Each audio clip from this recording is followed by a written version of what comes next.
every Monday starting at 5 p.m. They need to feel ready.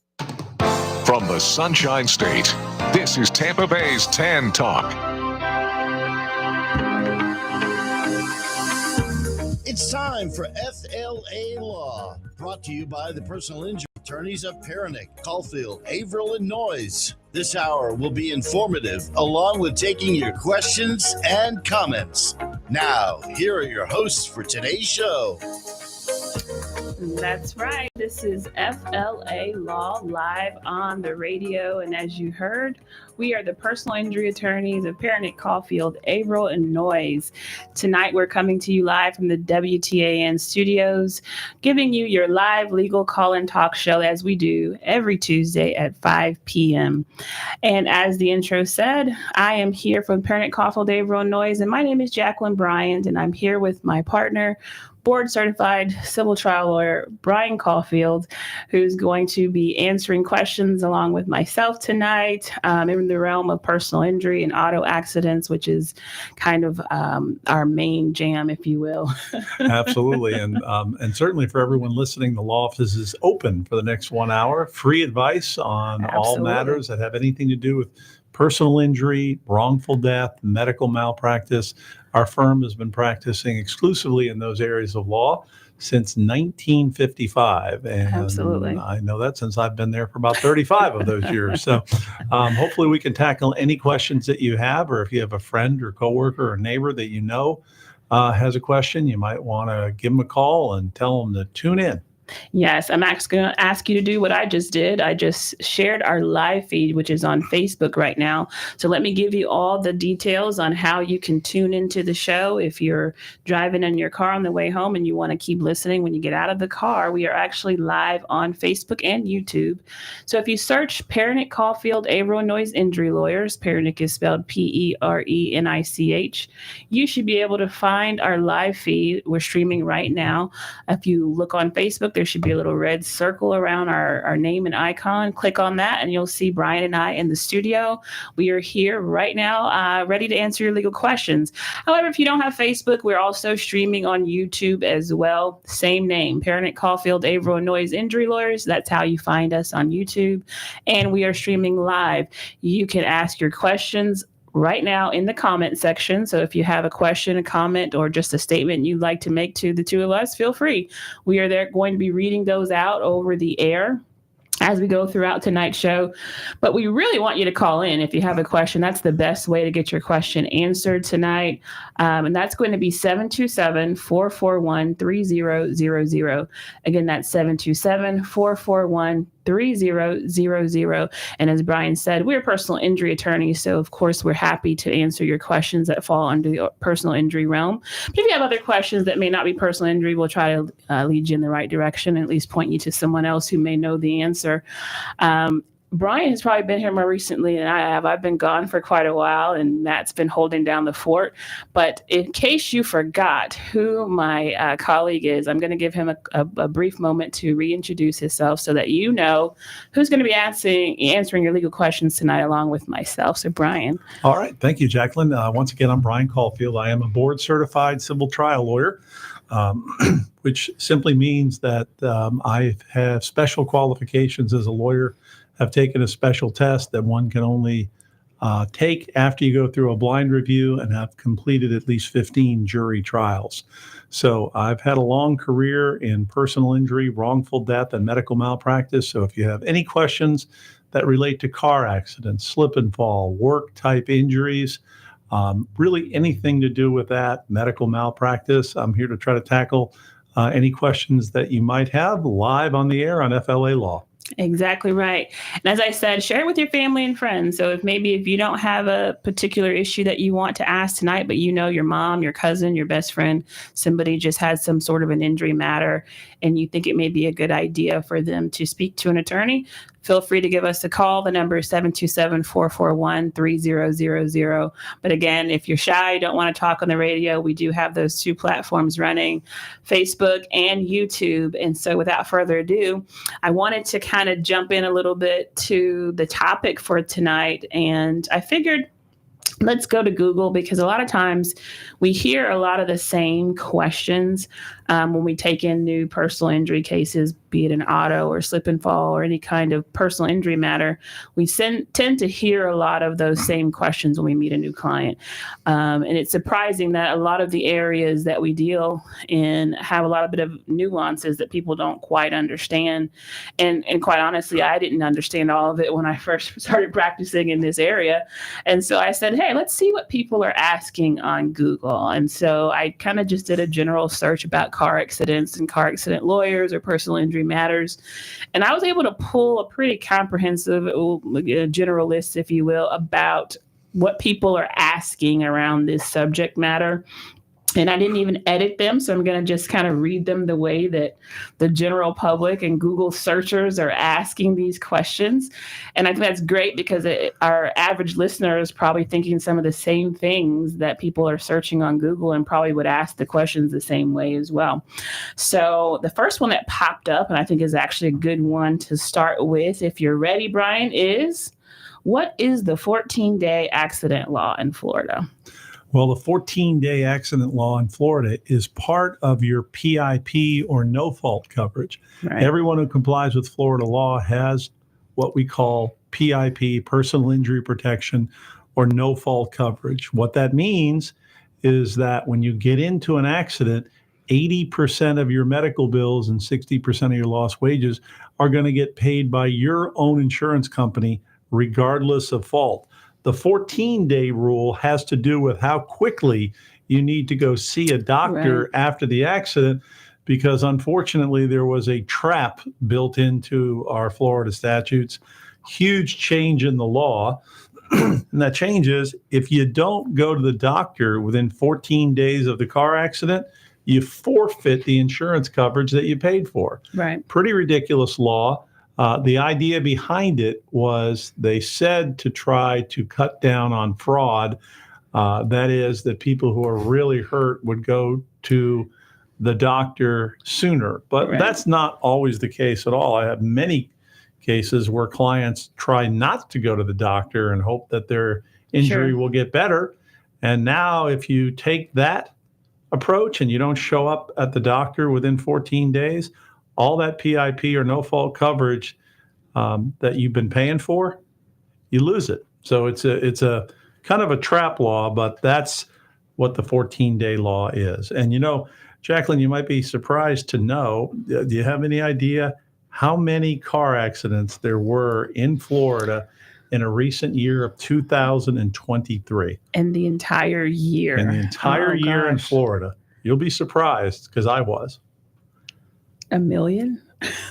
Florida had more than 394,000 crashes in 2023, with more than 251,000 injuries and more than 3,400 deaths. Wow. So that gives you an idea of how frequently these types of questions are popping up in Florida. That's pretty amazing. And of course I overshot it because I'm like, I have no idea.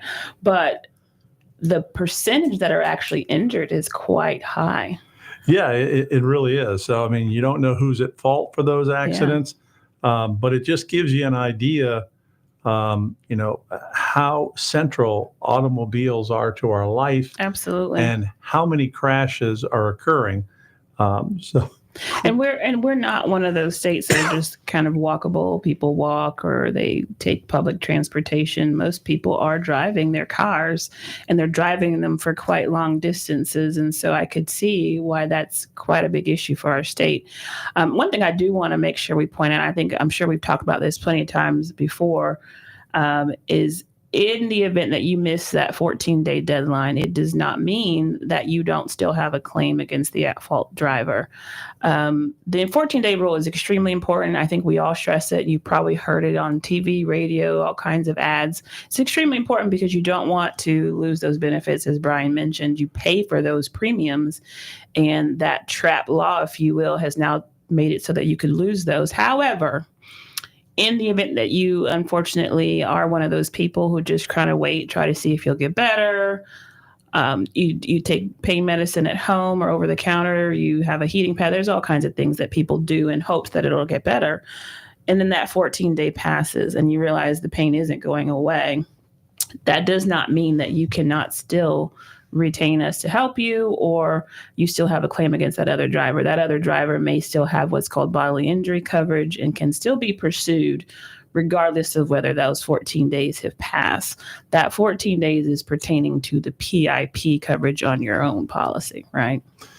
So I want to make sure we make that clear, because I think you can get caught in the weeds sometimes and think, oh, 14 days, man, I'm screwed. I don't have a case anymore, when that's not necessarily the case. Yeah, I mean, you can always access your health insurance to pay for medical bills. Exactly right. If you don't have that, then there's arrangements that you can make with the doctors to get paid at the end of the case, where they'll provide medical services under what's called a letter of protection, which is where their services will be paid for at the time your case resolves out of the proceeds of your settlement. So it's important that you get things documented, but it's really important that you don't forget what that 14 days is. And that means you got to show up at the doctor within 14 days. Exactly. And, if you're one of these folks that says, oh, I'm going to call my primary care physician. I don't know about you, but when I try to call my primary care physician, you get things like, well, they have an opening a month from now. Right. It's rarely you're going to get in that same week. Right. It's not like the mailbox rule.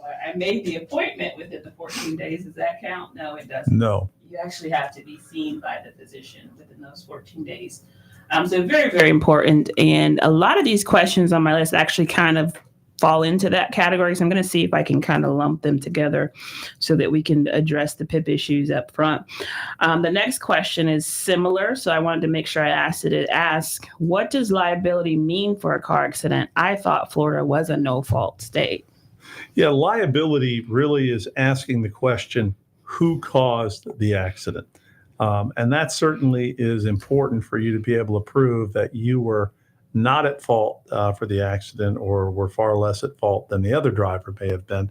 But people get that confused and they say, well, wait a minute, I don't understand. I thought Florida was a no-fault state. Right. Well, Florida is a no-fault state, but a no-fault state has a completely different meaning than what you think. A no-fault state simply is referring to the policy on, your own insurance coverage has no-fault coverage.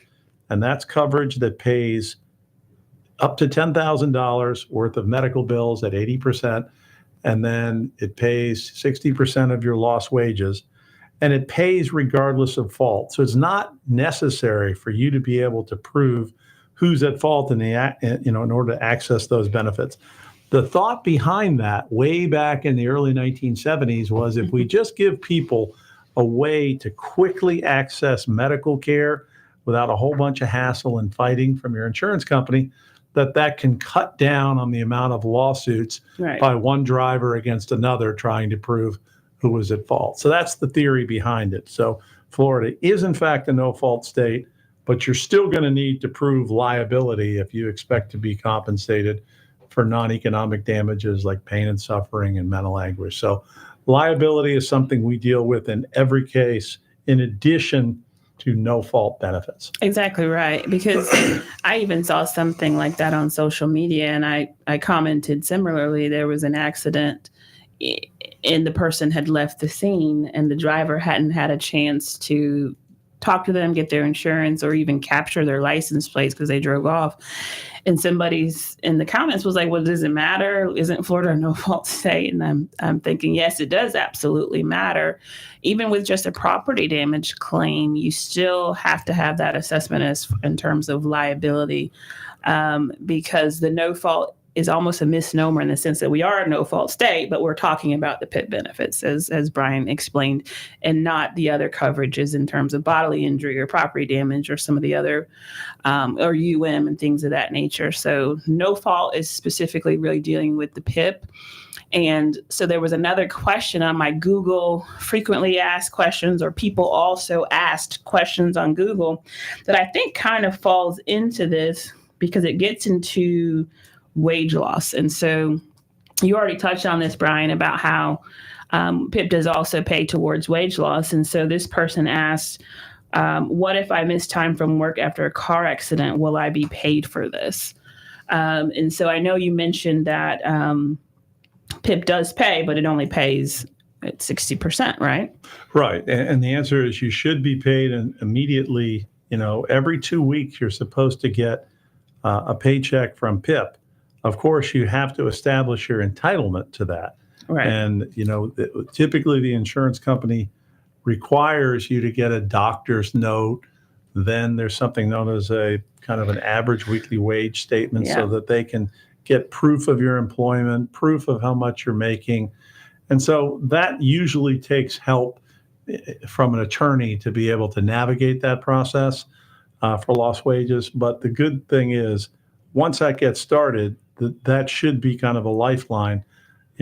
When you're used to expecting a paycheck every 2 weeks, now you should be getting one from your own car insurance company for all the time that you're unable to work, so long as you still have benefits remaining.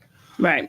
And that's the key. I was just about to say, the sad thing about it is the benefits do exhaust. So it's only $10,000 in PIP.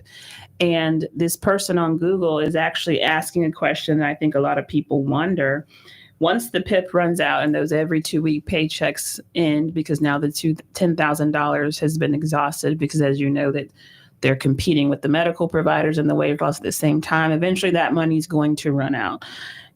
And so this person on Google asks, will the defendant's insurance company make interim payments for my wage loss? Unlikely. Yeah. It is possible they're allowed to do that if they want to. Sure. But that is extremely unusual. Normally, they won't make interim payments. They would prefer to put you in a financial position where you really need to settle the case. Right. And so I will tell you, I've been doing this for 35 years, and I can probably count on one hand the time that an insurance company has actually agreed to extend those types of benefits without a release document being attached to it where the whole case is released. So a lot of times that puts people in a difficult circumstance because, unfortunately, the $10,000, that looked awful good in 1973. Yeah. But we're in 2024. It hasn't changed. It's absolutely absurd if you think about that. Right. So, and that's the issue. I think that insurance carriers will try to use to their benefit, and it actually is a nice segue into my next Google Ask question. I think people sometimes assume that can be the case, that I can submit a bill here, you'll pay that bill, I'll ask you for wage loss, and we'll just kind of do this dance back and forth until I get better. And they don't hire an attorney, and they think that they can do that because the insurance company say, oh yeah, just send me the bills and we'll take a look at it. Sometimes they'll even make an offer and say, this should get you by for a while to take care of the bills you've got right now and your wage loss, and you should be okay. And they send that check along with a release. And people think, oh, they're working with me. They're being really nice. They sent me $5,000 or $7,000, and this should work out really well. And they sign for that check, and little do they know, then that was it. That was the end game, and you just signed your case away. And so that kind of leads to this question that I saw someone ask on Google, which is, and it's kind of detailed, but I was the passenger in a vehicle that was hit by an 18-wheeler. The insurance offered me $7,500. Is this acceptable? Yeah, interesting question. Yeah. And the answer is, I don't know. Yeah, I would need far more details in order to be able to answer that question. Right. But one of the things that you certainly, should look at is, where am I in my medical treatment? Exactly. Have I reached maximum medical improvement where I'm as good as I'm going to get and the doctor knows what's wrong with me as a result of this accident? Because if you're not, you shouldn't think of settling. Yeah. Because in your example, if someone took the $7,500 and a month later they had an MRI scan done and they needed low back surgery, it's too late. So it really, you really should not be in a rush to settle your case.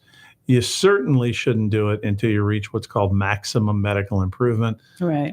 And, the beauty of talking to a personal injury lawyer is as you've heard on every radio commercial or every TV commercial, free consultation. So before you take a absolutely huge legal step of extinguishing your rights forever, you ought to sit down with a personal injury attorney and fully discuss your injuries plus, what you're thinking about doing. And that way you can get legal advice for free.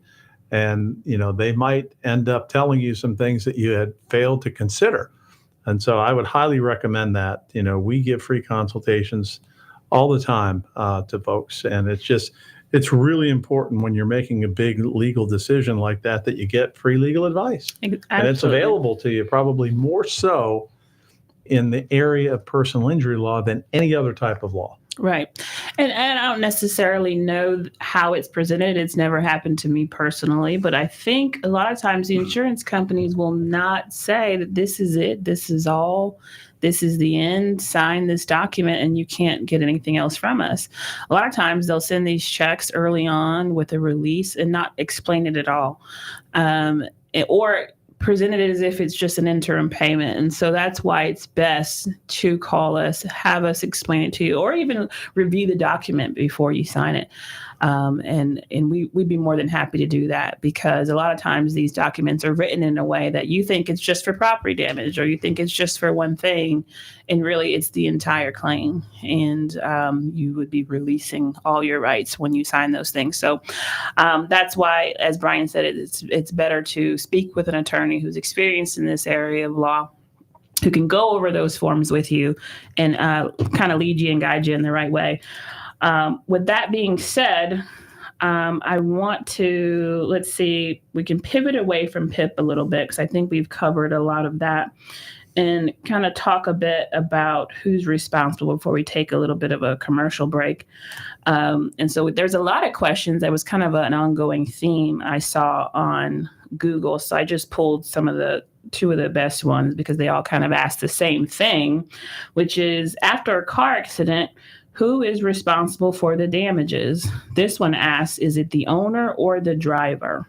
So I thought that was a pretty good question, because really it's kind of both, right? It's both. Yeah, it's absolutely both. So the owner's primarily liable, but the driver has liability as well. Mm-hmm. So you would be looking at both of those folks.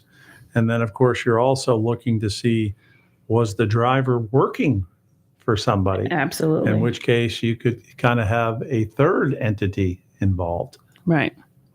And I think a lot of people, especially the general public, had questions about loaning their car to people, co-signing on a car for someone, allowing a friend or someone to borrow their vehicle, and they get in a wreck. If I have I let my neighbor drive my car to the grocery store and they get in a wreck, or I co-sign my car to someone, or just because they couldn't get financing on their own. Now I'm technically a partial owner of this vehicle. What legal responsibility do I have? Yeah, you really don't want to be a owner of a vehicle that you're not using very much, because if an accident happens, even if you just, you say, well, I'm going to have my name on the car as well, but I'm going to have my child use it primarily, or my young adult child, you're exposing yourself to liability if you're an owner of that vehicle. So generally not a good idea to be a co-owner of a car unless there's a really good reason for it.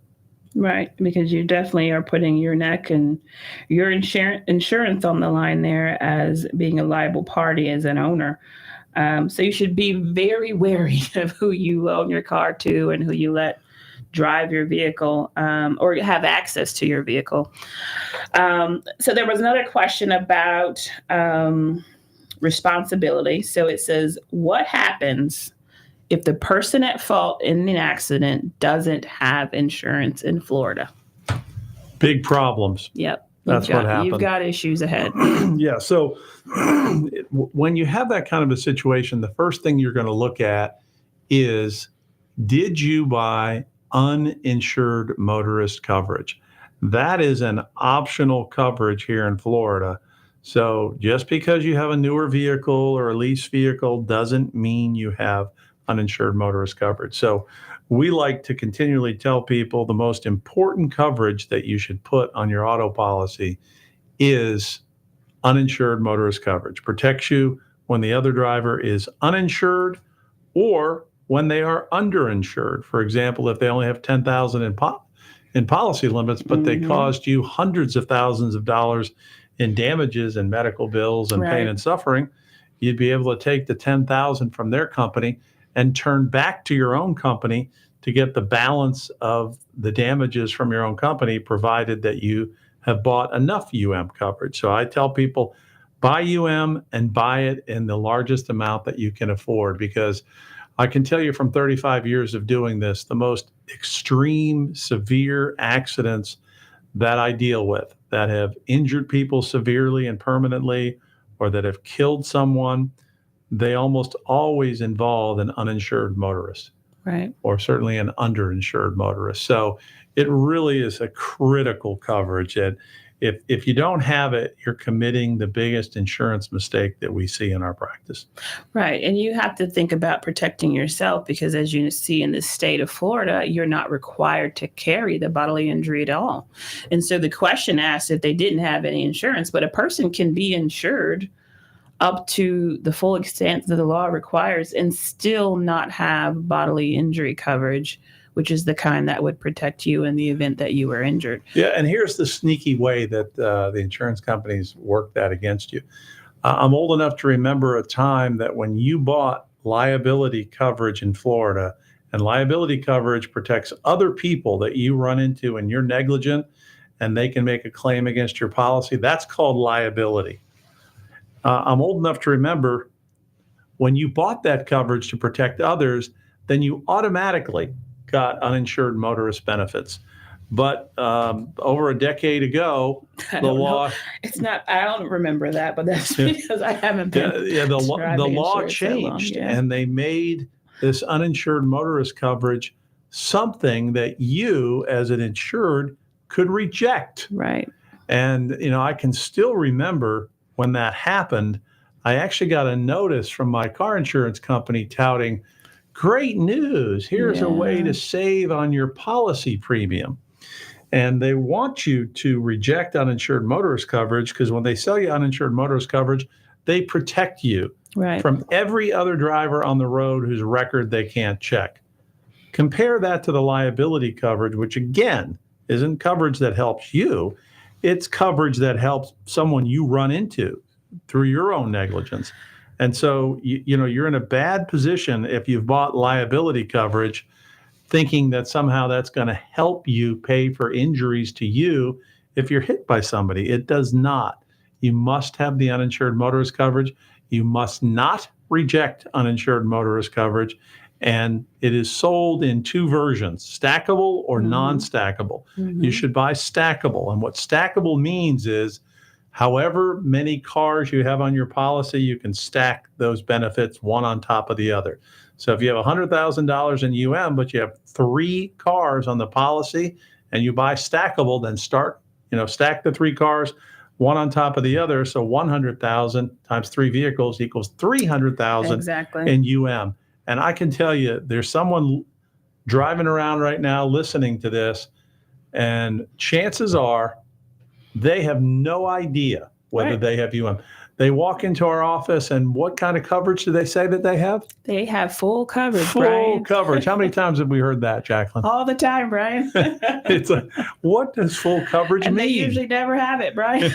And then when we get the policy, what do we get? That uninsured motorist coverage is so important that the law requires you to sign a waiver, that is a rejection form, that you're electing not to choose certain valuable insurance coverage that can protect you and your family. That's what it says. But unfortunately, I can't tell you the number of people that swear to me in my new client meetings, oh, Mr. Caulfield, I didn't sign anything like that.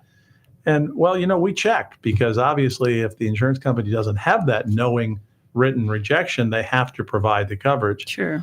But 99.9 times out of 100, the insurance company will produce the document, and my client, I don't remember doing that, or I didn't understand, or whatever. And so it truly, if you remember nothing else from this show, please buy uninsured motorist coverage. How do you know you have it? Look on your bill. You get that, what's called declarations sheet. And it'll tell you if you have uninsured motorist coverage. Right. So just read down the list of coverages. There's comprehensive coverage, there's collision coverage, there's PIP or no fault coverage. But you better make sure that it says uninsured motorist coverage. Does cover you if you're hit by somebody that leaves the scene and can't be found? It absolutely does. So for our listeners, that's Ed, our engineer. So that's exactly what this kind of coverage is for. So in a hit and run or a phantom vehicle situation, when the driver has hit you, caused injuries to you, and they fled or they've left, or you couldn't get their license plates or whatever the situation is, this coverage stands in the shoes of that bodily injury that you might have been able to collect. And so that's why you need to have it and need to have as much as you can, because I'm sure driving around the roads of Florida, you understand how often that can occur. Yeah, and the other thing I would say that's an added benefit of this coverage, it clings to you. And by that, I mean, you can be out riding your bicycle on the trail. Mm-hmm. You can be riding your bicycle on a sidewalk. You can be walking as a pedestrian. And when a car runs into you, you have uninsured motorist coverage. You're in business. You have money to protect you against all the medical bills that you're going to incur and money to compensate you for your injury. So it's a good question and just yet another reason why, if we could jump up and down on the table and yell at people to buy uninsured motorist coverage, that we would do that, because I can't tell you how many times Jacqueline and I have sat in new client meetings and we've looked at people's policy and they've bought $250,000 in liability coverage to protect other people they might run into, but then they've rejected their own uninsured motorist coverage. And when it turns out that the person that hit them has no coverage and no assets, there's really not much we can do to help them. Right. And they're like, well, I thought I had good insurance. You do, in the event that someone else was making a claim against you, but you rejected the kind of coverage that would have protected you and your family, which is sad. And so if you are not driving in your car and you're able to pick up your phone and pull up your insurance app, I encourage you to do that. Go in there and look and see if you have that uninsured motorist coverage or if you rejected it, because you can always add it. Now, you can't add it after an accident has already happened. That's too late then, but you can add it for future. So in the event that something happens after you've now added it, then you'll be protected. So definitely go in, take a look at your policy. If it's confusing, you don't really know what's going on, you can give us a call. You can call us on the air, or you can call us at the office. And of course, the number to the office is different from the radio station. That number is 727-796-8282.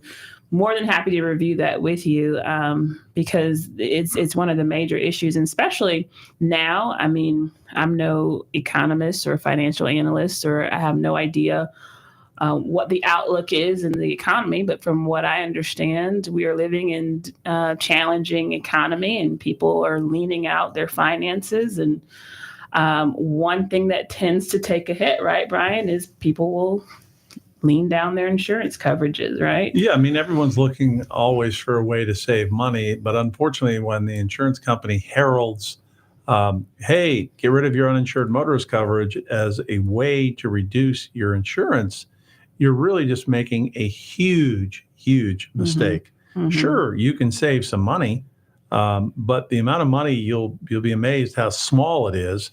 It costs less to buy than it does to buy liability coverage that's protecting other people. And you're just making a bad financial decision. There could be another decision that you could make on the policy that would be better. Maybe you want to raise your deductible on your comprehensive and collision so that you can afford to buy Or maybe you want to buy less liability coverage to protect other people so that you can afford to buy some to protect you. So exactly. It just, we don't want to make it too complicated. The bottom line is, if you haven't bought stackable uninsured motorist coverage, you've made the biggest insurance mistake, and you're going to be the most upset when we sit down and tell you the bad news. Right.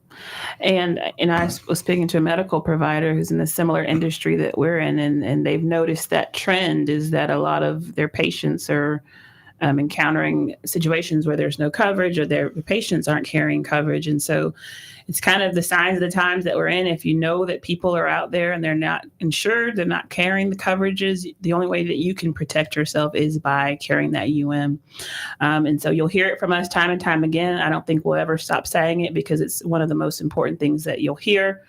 And so with that, I think it's a good time to take a short break. Thank you for everyone that's watching and keep sharing. I see Sunita. She says that's good information, you guys. Please share it with everybody, your friends and family, because we're still on the air until 6. So if you have questions, you can call and comment, and we'll take a short break, and then we'll be back answering more of your legal questions on the air.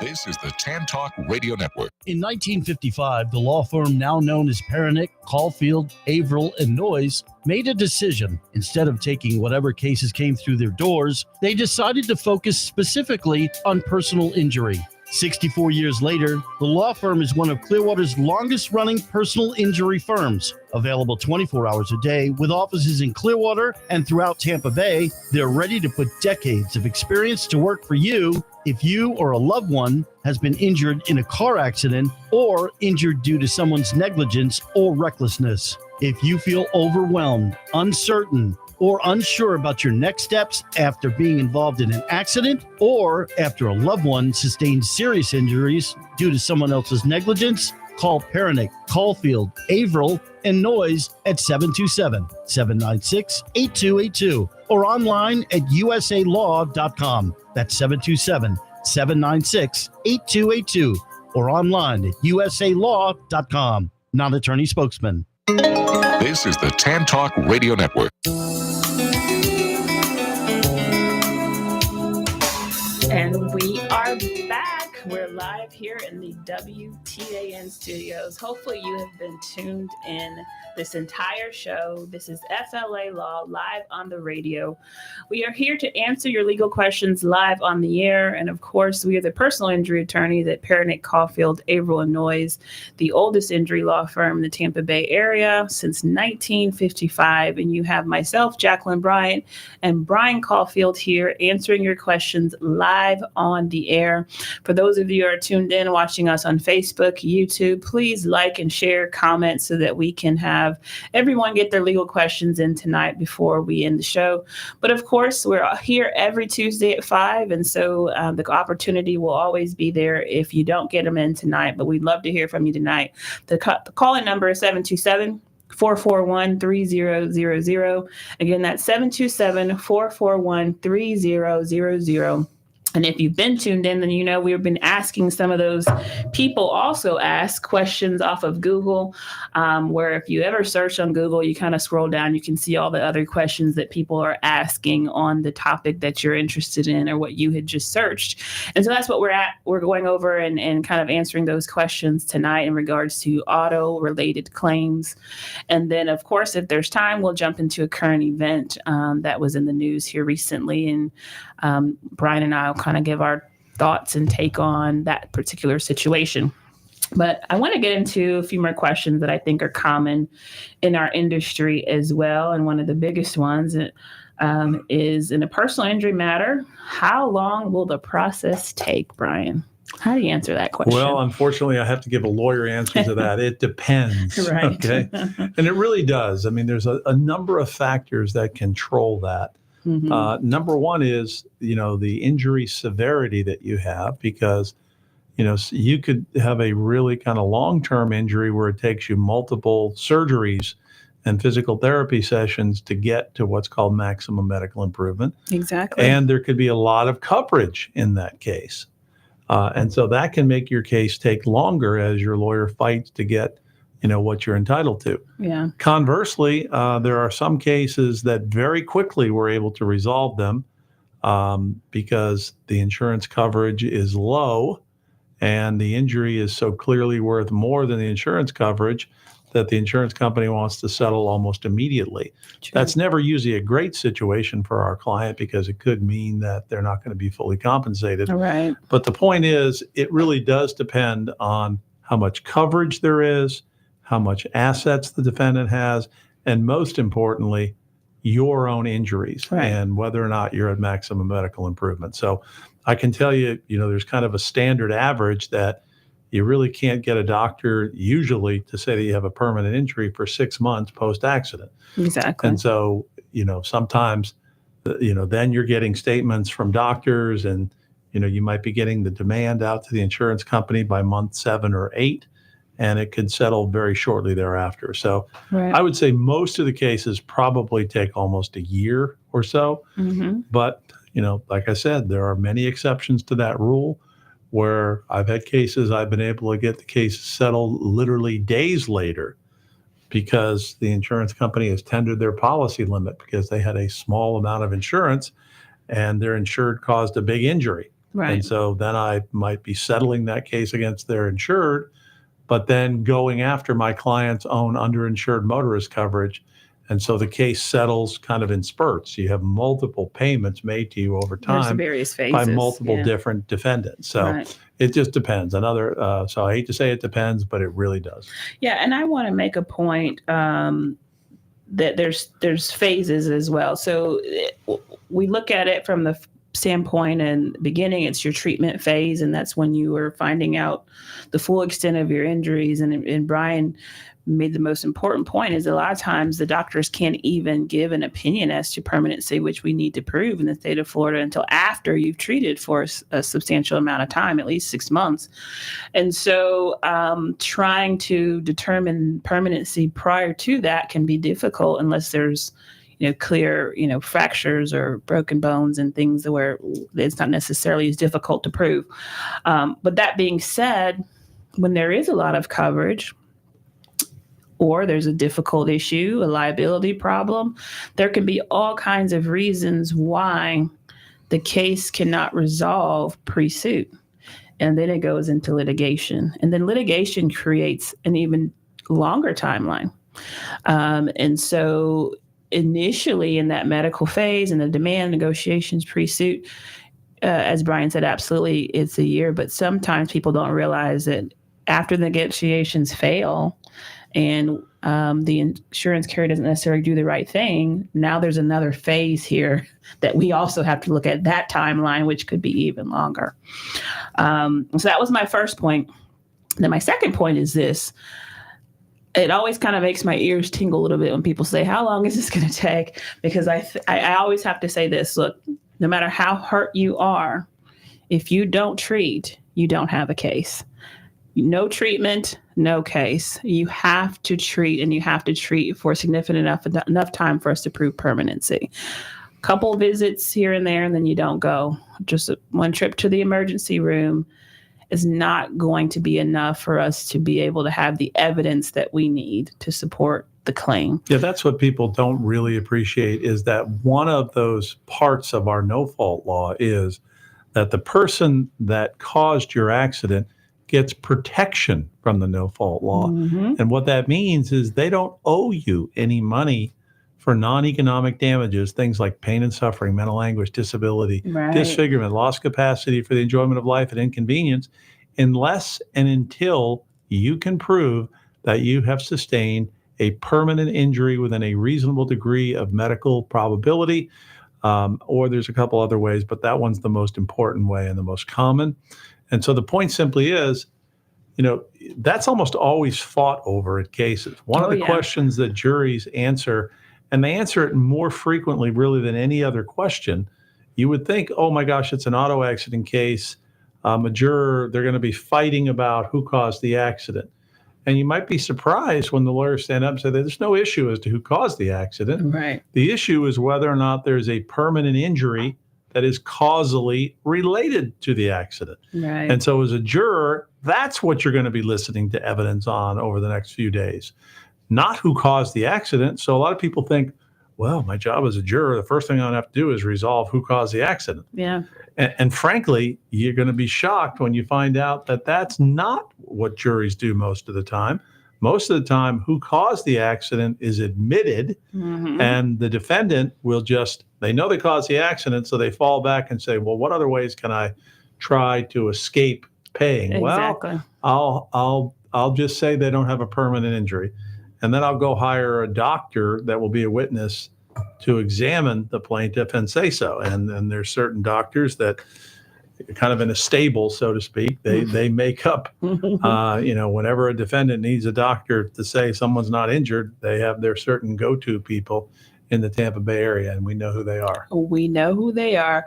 Right. So I want to kind of tackle this last question because it may take a little bit to break down. And so there were 3 of them that were asked on Google that almost kind of lump into this kind of more of an abstract area that is not as concrete as one might think.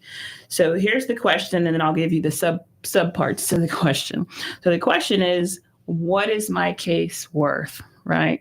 And then the other question is, who decides the dollar value of the damages?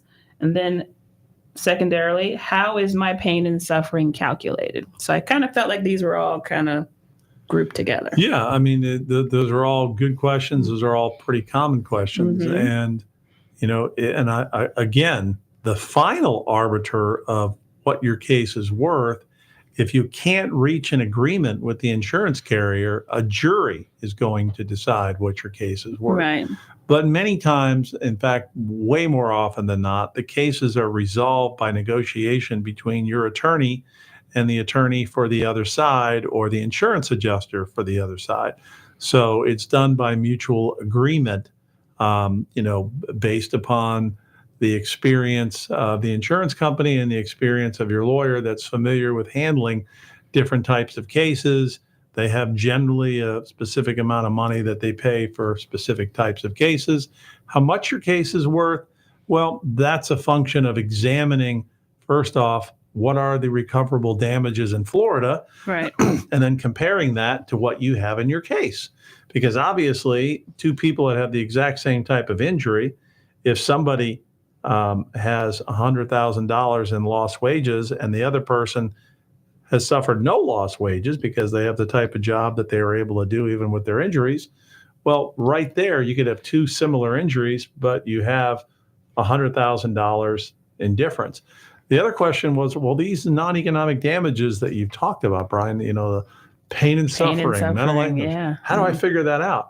Well, I'll tell you what, the jury instruction on that says there is no exact formula for computing or for calculating this type of damages. Your evidence, your award should be fair and just in light of all the evidence. And so that's where the skill of your lawyer comes in presenting evidence and then arguing to a jury that this particular amount is fair and the reasons therefore. Have you developed a formula over the years of how you present pain and suffering to a jury? Is it a certain dollar value per day? Or? As you know, there are a number of different, we all go to seminars trying to be the best lawyers we can be, and we have different suggestions. Some are called per diem arguments, where you say, you tell what the client's having to go through, and you say, hey, they're having to do this every day, 365 days a year. So if you pay them $1,000 a day, that's $365,000 for this year. And then they're projected to live another 20 years into the future.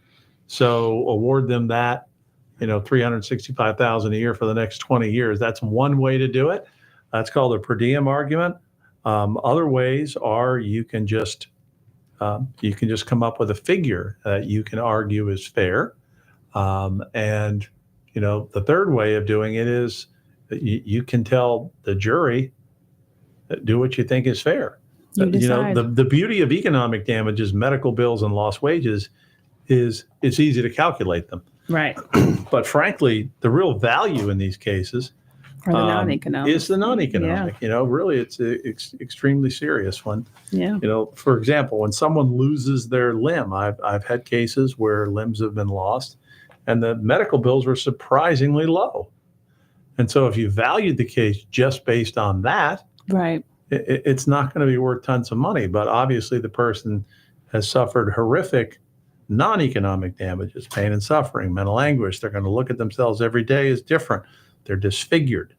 Right. They've lost capacity for the enjoyment of life. They can't do X, Y, or Z that they used to be able to do, or certainly can't do it as well. Right. And so a lot of that has to do with the skill of your lawyer. And there's a mediator that always says, what is your case worth? It's worth whatever the jury says it's worth. That ultimately is true. That's true. If you put it into the hands of a jury, I tell people that when you go to trial, you open up the best possible result for your case, but you also open up the worst possible result for your case. So it really is unknown. You wish that it could be more predictable, but the fact that it's somewhat unpredictable is what motivates both parties to try to reach an agreement. Right. Now, I think we have a few minutes left to squeeze in a current event that I would like to get your take on. It's a sad story coming out of Tampa just a couple days ago. People may have already heard of it, our listeners, if you're in the Tampa Bay area, of course, about a worker who was killed in a construction accident at the Tampa International Airport. Just a few days ago, unfortunately, it says the construction worker was operating equipment when he fell off of a shuttle track at TIA on Wednesday morning, just after 7:30 a.m. The airport police received reports of a construction accident involving an equipment operator working on the airside shuttle guideway renovation project. The equipment, called a track hoe, had fallen off the track, and the operator unfortunately died from his injuries. And that's essentially all we know, that they stopped all the work on the project, and of course it's under investigation.